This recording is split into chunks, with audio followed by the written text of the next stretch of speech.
বান্দা তুমি তো কিছুক্ষণ আগে কইছো আমার কাছে আর কিছু চাইবা না, তাহলে আবার কি চাও, আবার কেন ডাকো? এবার কয় আল্লাহ আমি জানি জান্নাতে যাওয়ার যোগ্য আমি না, জাহান্নামই আমার জন্য সঠিক জায়গা। মালিক গো আমি জান্নাতে যেতে চাই না, তাহলে কি চাও কি চাও? আল্লাহ ওই যে কিছু দূর দূরে জাহান্নাম থেকে একটু দূরে একটা গাছ দেখা যায়, আল্লাহ গো আমি কি ওই গাছের তলে একটু আশ্রয় নিতে পারি কিনা, ওই জায়গায় আমারে নিয়ে দাও, আর এরপরে আর তোমার কাছে কিছু চাইবো না। আল্লাহ জিব্রাইলকে বলবে যাও আরে নিয়ে যাও। গাছের গুড়ে যখন ছায়ার নিচে যখন যাবে, কিছুক্ষণ অতিবাহিত হয়ে যাবে, আবার আমার মালিককে ডাকতে থাকবে, আবার আমার মালিককে ডাকবে, আবার ডেকে ডেকে বলবে ও মালিক আমার, জানি আমি জান্নাতে যাওয়ার যোগ্য না, আমি জাহান্নামী আমার জন্য আসল ঠিকানা সঠিক জায়গা। মালিক আমি এমন কোন আমল করি নাই যে আমলের কারণে আপনি আজকে আমাকে জান্নাত দিবেন। মালিক আপনার কাছে শেষ একটা আবদার, এরপরে আপনার কাছে আর কিছু চাইবো না। আল্লাহ বলবে কি চাও বলো? আল্লাহ ওই তো জান্নাত এবং জাহান্নামের মাঝখানে একটা গাছ দেখা যায়, ওগো মালিক আমাকে ওই গাছের ছায়ার নিচে একটু আশ্রয় দেন, এরপরে আমি আপনার কাছে আর কিছু চাবো না। দেখেন বান্দা কত চালাক, চালাকি করে করে আস্তে আস্তে আগাইতেছে। আর আল্লাহ তাআলা জানে যে ওই বান্দা কি করতে চায়, এরপরেও আল্লাহ তাআলা বান্দা কি করে এটা দেখতে চায়। আল্লাহ কিন্তু জানে বান্দার মনের চাহিদাটা কি। আল্লাহ তাআলা আপনার আমার মনের ভিতরে যে কল্পনা আছে এটা কি আল্লাহ তাআলা জানে না? জানেন? কথা কয় না, জানে না? আমার কথা কি আপনারা বুঝতেছেন? আমার কথা আপনারা বুঝেন? আল্লাহ তাআলা আপনার আমার মনে যে ধারণা হয় সেই ধারণা সম্পর্কে কি আল্লাহ তাআলা জানে না? আপনি আর আমি কোন নিয়ত করার সাথে সাথে সেই নিয়ত কে জানেন? কে জানেন? আল্লাহ। কে জানেন? আল্লাহ। মুআজ্জাজ হাজিরিন, আল্লাহ তাআলা জানে যে বান্দা কি চায়, এরপরে আল্লাহ তাআলা তাকে সুযোগ দিবেন। দেখেন আপনার মা যদি মাকে যদি মা ডাকার কারণে, বাবাকে যদি বাবা ডাকার কারণে, বাবা এবং মার যদি সন্তানের প্রতি এত পরিমাণ দরদ হয়, মুআজ্জাজ হাজিরিন আল্লাহ পাক রব্বুল আলামিন 100% ভালোবাসা থেকে 1% ভালোবাসা শুধু মাকে দিবেন। তাই যদি মা সন্তানের জন্য এত পরিমাণ পাগল হয়, মারে মা কয়ে ডাক দিলেই যে সব কিছু সকল রাগ দূরীভূত হয়ে যায়, তাহলে একবার চিন্তা করেন আমার আল্লাহ তাআলাকে যদি একবার ডাকা যায় তাহলে আল্লাহ তাআলার মনটা কেমন হয়? কথা মনে বুঝেন নাই? আল্লাহ তাআলাকে ডাকতে দেরি হয়, আল্লাহ তাআলা বান্দার ডাকের সাড়া দিতে দেরি হয় না। মুআজ্জাজ হাজিরিন, এবার তাকে ওই গাছের তলে রাখা হলো। বানোয়াট কোনো কথা বলতেছি না, হাদিস উপস্থাপন করতেছি আপনাদের সম্মুখে। এবার যখন ওই গাছের নিচে রাখা হবে, তখন কিছুক্ষণ অতিবাহিত হওয়ার পরে আবার সে ডাকতে থাকবে আল্লাহ ইয়া রহমান ইয়া গফফার। আল্লাহ বলবে বান্দা আবার কি চাও, আবার কি চাও? তুমি তো ভালো মানুষ না, তুমি তো কথা কয়ে কথা ঠিক রাখো না, বারবার বললা এরপরে আর কিছু চাইতা না, আবার কেন ডাকো বলো? এইখানে তো ডাকার জায়গা না, তোমারে ডাকার জায়গা দিছিলাম, আমারে ডাকো নাই, আমার থেকে বিমুখ থাকছিলা, এখানে কেন আমারে ডাকো? এবার বান্দা ডেকে ডেকে বলবে মালিক আমি জান্নাতে যেতে চাই না।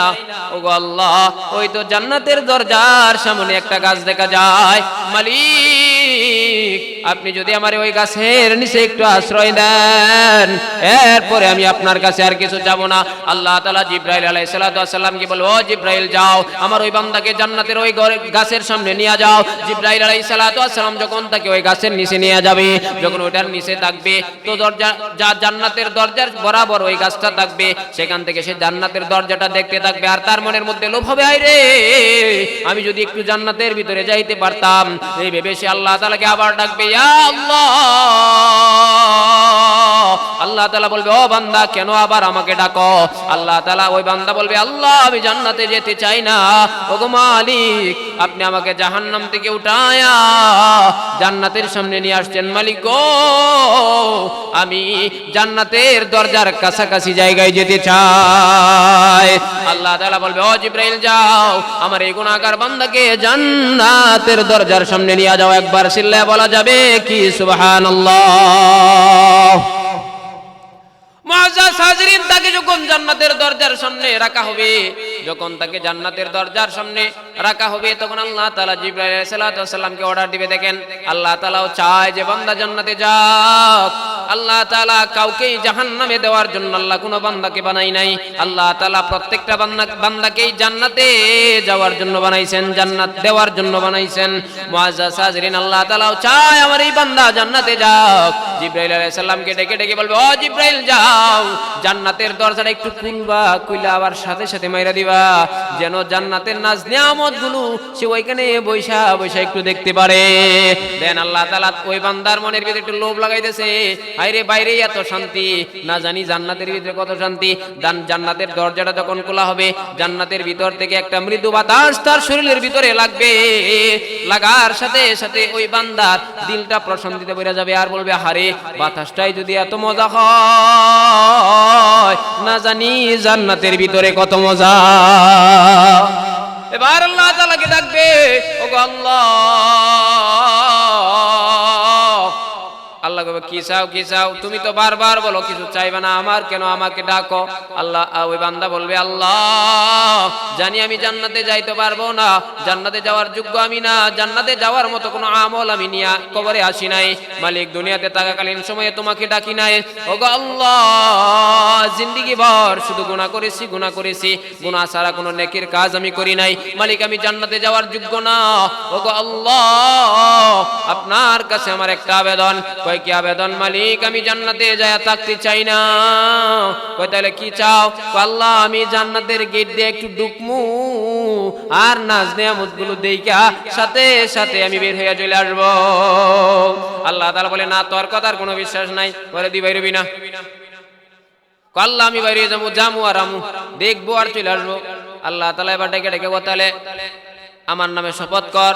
ওই বান্দা বলবে, আল্লাহ আপনার নামে শপথ, ঢুকবো আর বের হয়ে চলে আসবো, একটু দেখে চলে আসবো। এবার বান্দাকে যখন অর্ডার দেওয়া হবে, যাও এই বান্দাকে জান্নাতের ভিতরে নিয়ে যাও। বান্দা যখন জান্নাতের ভিতরে যাবে, যায় চক্ষুগুলো বন্ধ করে সামনের দিকে দৌড়াইতে থাকবে, পিছনের দিকে তাকাবে না, শুধু সামনের দিকে দৌড়াবে। এমন সময় আল্লাহ তাআলা ওই বান্দাকে থামাবে, বান্দা থামো থামো, কোথায় যাচ্ছ? তোমার সাথে তো এরকম কথা ছিল না, তোমার সাথে তো আমার এরকম কথা ছিল না। কই কেমন কথা ছিল? তুমি ভিতরে ঢুকবা আর জান্নাতের নাজ নিয়ামতগুলো দেখবা, দেখার সাথে সাথে তুমি জান্নাত থেকে বাইর হয়ে যাবে, এটা ছিল তোমার সাথে কথা। এবার বান্দা বলে, দেখেন বান্দা কত চালাক। আল্লাহ তাআলাকে ডেকে ডেকে বলে, ও বান্দু আল্লাহ, আপনি যদি আমারে জান্নাত থেকে বের করে দেন মালিক, তাহলে আপনার ওয়াদার খেলাপ হয়ে যাবে। কই কেমনে কেমনে কেমনে আমার ওয়াদার খেলাপ হয়ে যাবে কেমনে? কয় মালিক আপনি বলছেন কোন ব্যক্তি যদি একবার জান্নাতের ভিতরে যায় তাহলে কিয়ামত পর্যন্ত ওই বান্দা আর কোনোদিনও জান্নাত থেকে বের হবে না। ওগো আল্লাহ, আজকে যদি আপনি আমাকে জান্নাত থেকে বের করে দেন তাহলে আপনি যে ওয়াদা করেছেন সেই ওয়াদার খেলাপ হবে। এবার আল্লাহ তাআলা ডেকে ডেকে বলবে, ও বান্দা যাও, তুমি তো আমার আটকাইয়া দিলা, আমি আল্লাহ পাক রব্বুল আলামিন তোমার জিন্দেগীর সমস্ত গুনাহগুনি মাফ করে আমি আল্লাহ তাআলা তোমাকে চিরতরে জান্নাতের মেহমান বানায়া দিলাম। মুআজ্জাজ হাজিরিন, যে জিনিসটা আপনাদেরকে বোঝাবার চাইতেছি, মনে হয় সময় শেষ, যে জিনিসটা আপনাদেরকে বোঝাবার চাইতেছি যে সরিষার দানা পরিমাণ যদি কারো ঈমান থাকে, সেই বান্দাটাও তার শাস্তি, অপরাধের শাস্তি ভোগ করার পরে একদিন না একদিন জান্নাতে যাবে বাজার। কিন্তু ঈমান যদি কারো না থাকে, ঈমানের মধ্যে যদি গলত থাকে, ঈমান যদি ঠিক না থাকে, তাহলে ওই ব্যক্তি কোনোদিনও জান্নাতে যাইতে পারবে না। আর ঈমান নষ্ট হওয়ার প্রধান কারণ হলো আল্লাহ তাআলার সাথে শিরিক করা। আল্লাহ পাক রব্বুল আলামিনের সাথে শিরিক করা যাবে না। আল্লাহ তাআলার সাথে যদি শিরিক করেন তাহলে আপনার ঈমান নষ্ট হয়ে যাবে। এইজন্য মুআজ্জাজ হাজিরিন, এক নাম্বার কথা বলছিলাম, এক নাম্বার কথা হলো শেষ, এক মিনিট আমি শেষ করি, 1 মিনিট। তো ঈমান, এক নাম্বার কথা বলছিলাম আপনার ঈমান ঠিক করতে হবে। 2 নাম্বার কথা বলছিলাম আপনার আমল ঠিক করতে হবে। মুআজ্জাজ হাজিরিন, আমল যদি ঠিক করে, ঈমান আর আমল ঠিক করে যদি না যান, কবর আপনার সাথে খারাপ আচরণ করবে। ফাতেমা রাদিয়াল্লাহু তাআলা আনহার বেলায় কিন্তু কবর খারাপ জবাব দিয়েছিল। আমি একে 9 কেজি দিয়া দেই, 9 কেজি যদি আমি তোমাকে প্রদান করি, আমি বাকি মানুষগুলোকে কি প্রদান করব, কি দিব? এবার ওই যুবক ডেকে ডেকে বলে, ও পয়গম্বর, ও ও ইউসুফ পয়গম্বর আমা তা'লাম মান আনা, আপনি যদি জানতেন আমি কে লা আরদাইতানি, তাহলে যতবার চাইতাম ততবার দিতেন। ইউসুফ পয়গম্বর বলে, ও যুবক তুমি কে? আশ্চর্য ব্যাপার, আমি যদি তোমাকে চিনতাম যতবার তুমি চাইতে ততবার আমি তোমাকে দিতাম। তুমি কে কে কে তোমার পরিচয় দাও। উনি পরিচয় দেয়, কি পরিচয় দেয়? আনাল্লাযী শাহিদতু লাকা আনিল বারাআ মিন তুহমাতি যুলাইকা যাওজাতিল আজিজ। ও পয়গম্বর, আপনি আমাকে চিনবেন না, আপনি আমাকে চিনেন না। আমি হইলাম সেই শিশু, আমি হলাম দোলনার সেই শিশু, যেই শিশুটা দোলনায় থাকাকালীন অবস্থায় জুলাইকার অপবাদ থেকে আপনাকে আমি কি করেছিলাম, আপনার চরিত্রের সার্টিফিকেট আমি দোলনায় থেকে আপনারে দিছিলাম। আমি হইলাম সেই শিশু। ইউসুফ পয়গম্বর বলে, ওই ওরে 100-200 পরিমাণ নয়, ওকে 100 ইরদাব পরিমাণ গম তাকে দেয়া দাও। 100 ইরদাব কতটুকু? 100 ইরদাব মুজামুল ওয়াসিদ নামক গ্রন্থের ভিতরে আসছে। 100 ইরদাব হলো প্রায় 105 মণ গম তাকে দেয়া হলো। এবার আল্লাহ তাআলা ডেকে ডেকে বলে, ও ইউসুফ পয়গম্বর, যে ব্যক্তি একবার আপনার পবিত্রতা বর্ণনা করেছে, একবার পবিত্রতা বর্ণনা করার কারণে যদি পয়গম্বর আপনি তাকে এই পরিমাণ গম যদি তাকে দিতে পারেন, তাহলে একবার চিন্তা করেন, যেই বান্দা আমি আল্লাহ পাক রব্বুল আলামিনের পবিত্রতা ফজরের সময় সিজদার ভিতরে যায় বলে সুবহান রাব্বিয়াল আলা, সুবহান সিজদার রুকুতে যায় বলে সুবহান রাব্বিয়াল আযীম, যোহরেও বলে সুবহান রাব্বিয়াল আলা, আসরেও যায় বলে সুবহান রাব্বিয়াল আযীম, সুবহান রাব্বিয়াল আলা। যেই ব্যক্তি দৈনন্দিন শতবার আমি আল্লাহ তাআলার পবিত্রতা বর্ণনা করে, ওই পয়গম্বর আপনি বলেন, একবার যদি আপনার পবিত্রতা বর্ণনা করার কারণে আপনি যদি এই পরিমাণ ত্রাণ যদি তাকে দিতে পারেন, তাহলে যেই বান্দা সকাল বিকাল আমি আল্লাহ তাআলার অসংখ্য গণিত আমি আল্লাহ পাক রব্বুল আলামিনের পবিত্রতা বর্ণনা করে, একবার চিন্তা করেন আমি আল্লাহ তাআলা তাকে কি পরিমাণ দিব। মুআজ্জাজ হাজিরিন, সুবহানাল্লাহ, যত বেশি সুবহানাল্লাহ বলবেন আল্লাহ তাআলা তত বেশি আপনার প্রতি খুশি হয়। আল্লাহ তাআলা খুশি হয় আপনাকে তত বেশি আল্লাহ তাআলা নিয়ামত দিয়ে ভরপুর করে দিবেন। একবার চিল্লায় বলা যাবে কি সুবহানাল্লাহ। মুআজ্জাজ হাজিরিন, আসলে আপনাদেরকে যে জিনিসটা আমি বোঝাবার চাইতেছি সেই জিনিসটা হলো সময় একেবারে স্বল্প। যে জিনিসটা আপনাদেরকে বোঝাবার চাই সেই জিনিসটা হলো, মুসলমান বাবাজিরা আমার, এই দুনিয়ার জমিনটা থাকার জায়গা না। এখান থেকে আপনাকে আমাকে একদিন চলে যাইতে হবে। অন্ধকার কবরের পথযাত্রী আমাকে হয়ে যাইতে হবে বাজান। আপনি যদি মনে করেন এই দুনিয়া আমার চিরস্থায়ী জায়গা, না না না।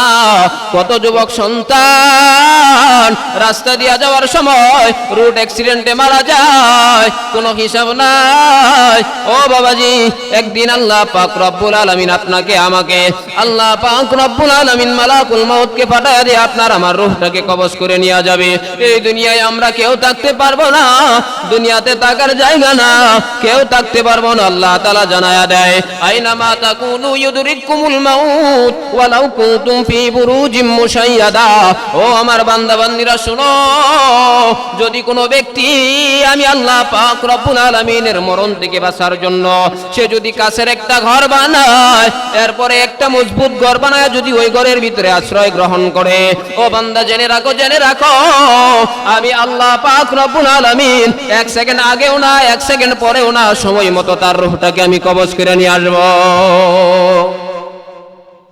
মুআজ্জাজ হাজিরিন, যদি কাছের ঘর বানায়া যদি মরণ থেকে বাঁচে যাইতো, তাইলে আইসিইউর ভিতরে কোনো মানুষ মারা যাইতো না। এমন হয় কখন মারা গেছে আইসিইউর ভিতরে কেউ জানে না, কেউ জানে না। 2 দিন 3 দিন পরে খবর হয় সে মারা গেছে। বাজান রে, যত চেষ্টাই করি মরণ থেকে আমরা কেউ বাঁচতে পারবো না, কেউ বাঁচতে পারবো না। এই দুনিয়াটা থাকার জায়গা না, এই জন্য দুনিয়াতে আসছি, আল্লাহ আমাকে দুনিয়াতে পাঠাইছেন। এই জন্য আমার 2 জিনিসকে ঠিক করতে হবে।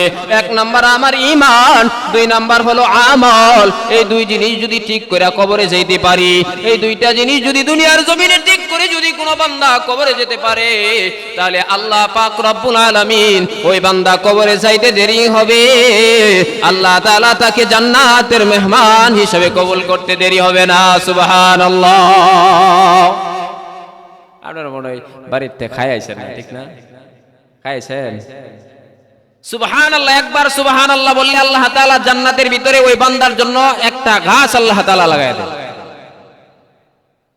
আর আমরা সেই সুবহানাল্লাহ বলতে চাই না।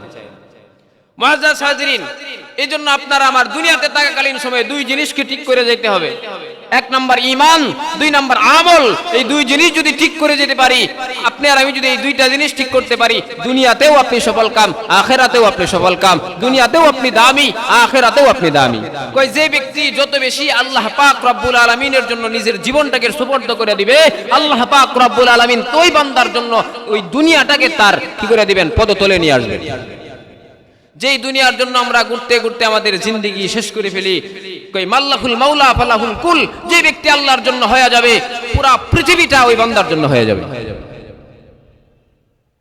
এজন্য ঈমান আর আমল ঠিক করতে হবে বাজান।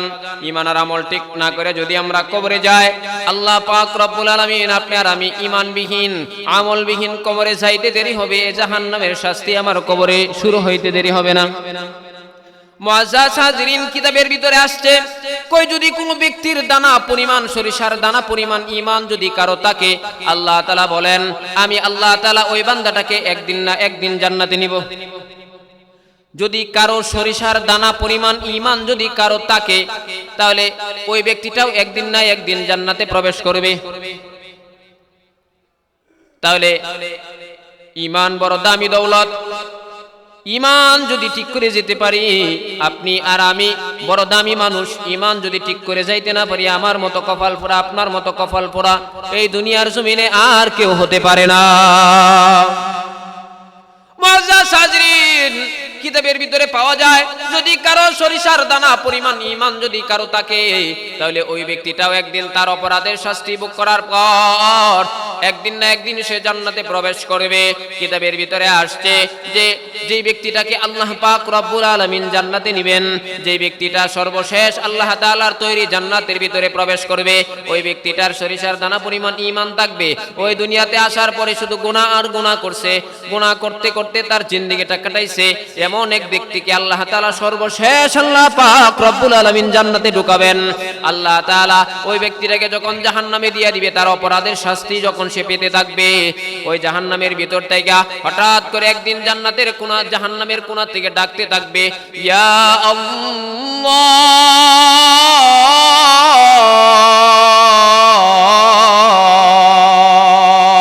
আল্লাহ তাআলাকে ডাক দিবে, আল্লাহ তাআলাকে ডাকবে আর বলতে থাকবে, ইয়া হান্নান, ইয়া মান্নান। জাহান্নামের কোণা থেকে যখন এরকম আল্লাহ পাক রব্বুল আলামিনের নাম শোনা যাবে, আল্লাহ তাআলাকে ডাকবে, আল্লাহ তাআলার আরশটা পর্যন্ত প্রকম্পিত হয়ে যাবে। আল্লাহ তাআলা জিবরাইল আলাইহিস সালাতু ওয়াস সালামকে ডেকে ডেকে বলবে, ও জিবরাইল যাও দেখো জাহান্নামের কোণার ভিতরে কে যেন আমি মালিককে ডাকে, এটা তো ডাকার জায়গা না, কেন আমাকে ডাকে, কেন আমাকে ডাকে? কয় যখন আমি তারে দুনিয়াতে পাঠাইছিলাম তখন আমি আল্লাহ তাআলাকে সে ডাকে নাই, আমি আল্লাহ তাআলার হুকুম আহকামগুলো সে পালন করে নাই, তাহলে জাহান্নামে আয়েশা কেন আমাকে ডাকে? একটু তালাশ করে ওরে নিয়ে আসো, কি চায় ও? জিবরাইল আলাইহিস সালাতু ওয়াস সালাম যাবে জাহান্নামটাকে তন্ন তন্ন করে খুঁজবে, কিন্তু ওই বান্দাটাকে পাওয়া যাবে না, ওই বান্দাটাকে পাবে না। পরিশেষে জিবরাইল আলাইহিস সালাতু ওয়াস সালাম চলে আসবেন। জিবরাইল আলাইহিস সালাতু ওয়াস সালাম আয়েশা বলবে, ওগো আল্লাহ, জাহান্নামটাকে তন্ন তন্ন করে খুঁজছি, কিন্তু কোথাও আপনার এমন বান্দা আমি পাই নাই যে বান্দা আপনাকে আল্লাহ বলে জাহান্নাম থেকে ডাকে। আল্লাহ তাআলা এবার নিজে কুদরতি ভাবে ওকে জাহান্নাম থেকে বের করবেন, আর আল্লাহ তাআলা তাকে জিজ্ঞাসা করতে থাকবে, ও বান্দা আমার, তোমাকে তো আমি দুনিয়াতে পাঠাইছিলাম কেন? দুনিয়াতে পাঠাইছিলাম একমাত্র আমি আল্লাহকে ডাকার জন্য, কিন্তু দুনিয়াতে যাওয়ার পরে তুমি তো ব্যবসার পিছনে ছুটছ, তুমি তো সন্তানাদির মুখে হাসি ফোটাবার জন্য, তাদের মুখে তোমার স্ত্রীর মুখে হাসি ফোটাবার জন্য দিনভর পরিশ্রম করেছ, তুমি তো আমি আল্লাহ তাআলাকে ডাকো নাই, তাহলে জাহান্নামে আয়েশা কেন আমি আল্লাহ তাআলার এরকম করে ডাকো? এটা তো ডাকার জায়গা না, কেন ডাকো? বলো বলো তুমি কি চাও? এবার আল্লাহ তাআলাকে ওই বান্দা ডেকে ডেকে বলবে, গুনাহগার বান্দা বলবে, ও আল্লাহ, আমি জানি আমি জান্নাতে যাওয়ার যোগ্য না, আমি জান্নাতে যাইতে পারবো না, আমি জান্নাতে যাওয়ার যোগ্য কোনো মানুষ না। ওগো আল্লাহ, জাহান্নামই আমার জন্য সঠিক জায়গা। মালিক গো, আমি জান্নাতে যাইতে চাই না, শুধুমাত্র আল্লাহ আমাকে জাহান্নাম থেকে উঠায়া আমাকে একটু জাহান্নামের কিনারায় নিয়ে আসো না। মালিক, এটাই তোমার কাছে আমার আবেদন। আল্লাহ তাআলা জিবরাইল আলাইহিস সালাতু ওয়াস সালামকে ডেকে ডেকে বলবে, ও জিবরাইল, যাও আমার ওই বান্দাটাকে জাহান্নাম থেকে উঠায়া জাহান্নামের কিনারায় নিয়ে আসো। এবার যখন জাহান্নামের কিনারায় নিয়ে আসা হবে, এবার ওই বান্দা কিছুক্ষণ যখন অতিবাহিত হবে, কিছুক্ষণ অতিবাহিত হওয়ার পরে কিছুক্ষণ পরে আবার একটা ডাক দিবে, আল্লাহ, ওগো আল্লাহ, ইয়া রহমান, ইয়া রহিম।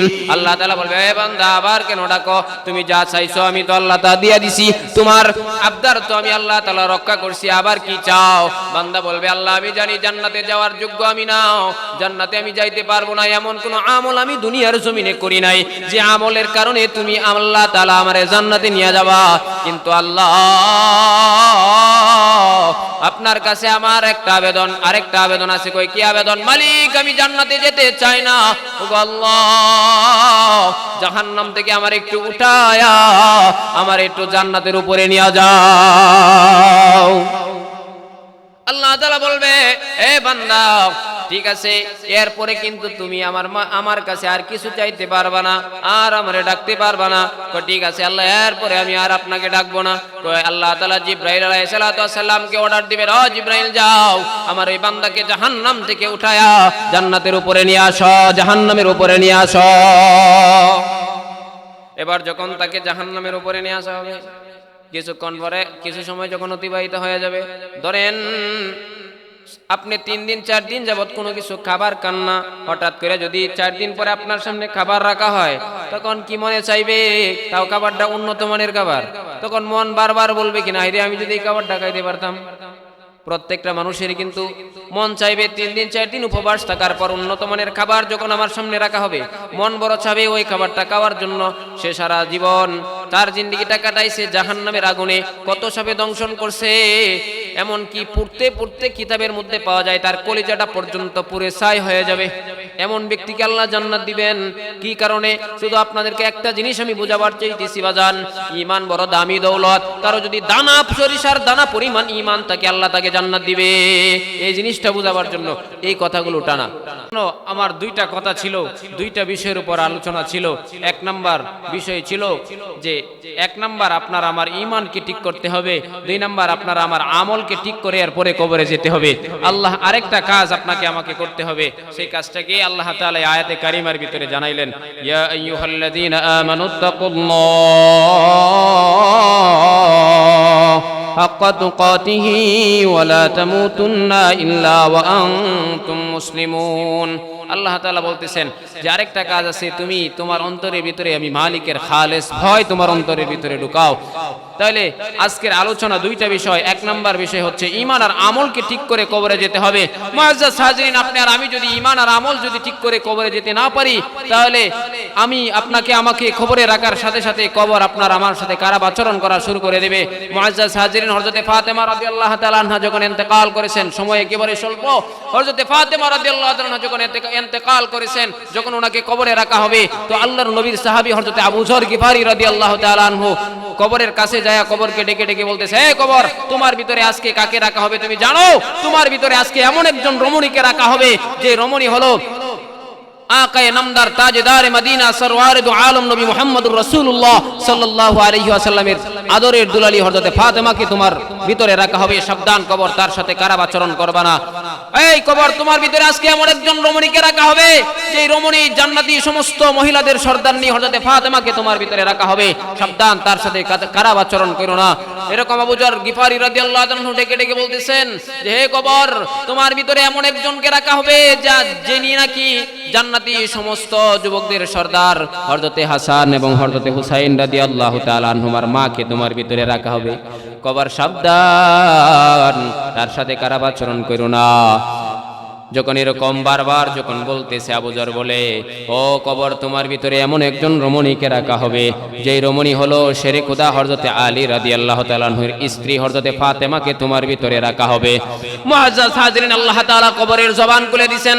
কবর ডেকে ডেকে বলে, এ আবু যর,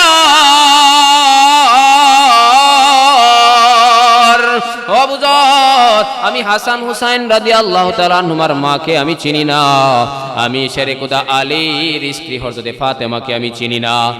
এ আবু যর, শুনে রাখো, আমি আকায়ে নামদার তাজদারে মদিনা সরওয়ারে দু আলম নবী মুহাম্মদুর রাসূলুল্লাহ সাল্লাল্লাহু আলাইহি ওয়াসাল্লামের আদরের দুলালি হযরতে ফাতেমাকে আমি চিনি না, আমি চিনি তার ঈমান আর তার হলো আমল। ঈমান আর আমল যদি ভালো হয় আমি তার সাথে ভালো আচরণ করব, আর ঈমান আর আমল যদি খারাপ হয় আমি তার সাথে খারাপ আচরণ করব। মুআজ্জাজ হাজিরিন, দুনিয়াটা থাকার জায়গা না, একদিন আপনাকে আমাকে এই দুনিয়ার বাড়ি ছেড়ে অন্ধকার কবরে চলে যেতে হবে রে বাবা। এজন্য অন্ধকার কবরে যাওয়ার আগে অন্ধকার কবরের সামান তৈরি করে এরপরে আমাদেরকে কবরে যেতে হবে। ঈমান আর আমল আমাদেরকে ঠিক রেখে এরপরে কবরে যেতে হবে। বাজান, আপনি আর আমি যদি ভাবি আমি আরো 20 বছর পরে মরবো, বাবারে একটু তাকায়া দেখেন না, আপনার চোখের সামনে ছোট্ট দুলনার শিশুটা ইন্তেকাল করতেছে। 15 বছর, 16 বছর, 20 বছর, 25 বছরের যুবক রোড অ্যাক্সিডেন্টে মারা যাইতেছে। বাজান, বলা যায় না কার জন্য জানি, কার জন্য জানি। কাফনের কাপড় রেডি হয়ে গেছে, কার জানি মরণের সময় হয়ে গেছে, কার জন্য। এমনও হতে পারে বাজান, আজকের মাহফিলটাই আপনার আমার জিন্দেগীর শেষ মাহফিল হয়ে যাইতে পারে, এরপরে আর কোনোদিন হয়তো মাহফিল নাও পাইতে পারি। বাজান রে, এই জন্য একটু দিলটা নরম করে আমার মালিককে একটু চিন্তা করেন।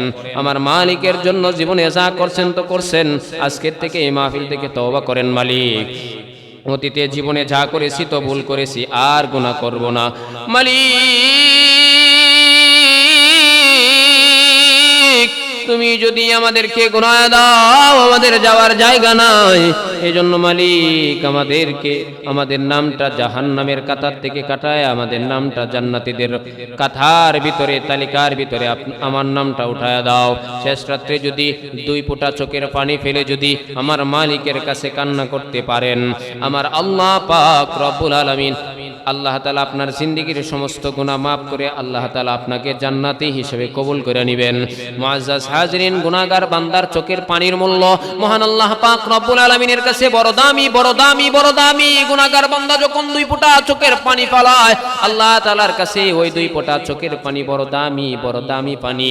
মুআজ্জাজ হাজিরিনের জন্য আল্লাহর কাছে যদি 2 হাত কানা উঠায়া যদি মালিকের কাছে কান্না করতে পারো, মালিক আর গুনাহ করব না, যা গুনাহ করছি আল্লাহ তুমি তো গফফার, তোমার গফফার নামের ওসিলা করে আমার জিন্দেগীর সমস্ত গুনাহগুলি মাফ করে দাও।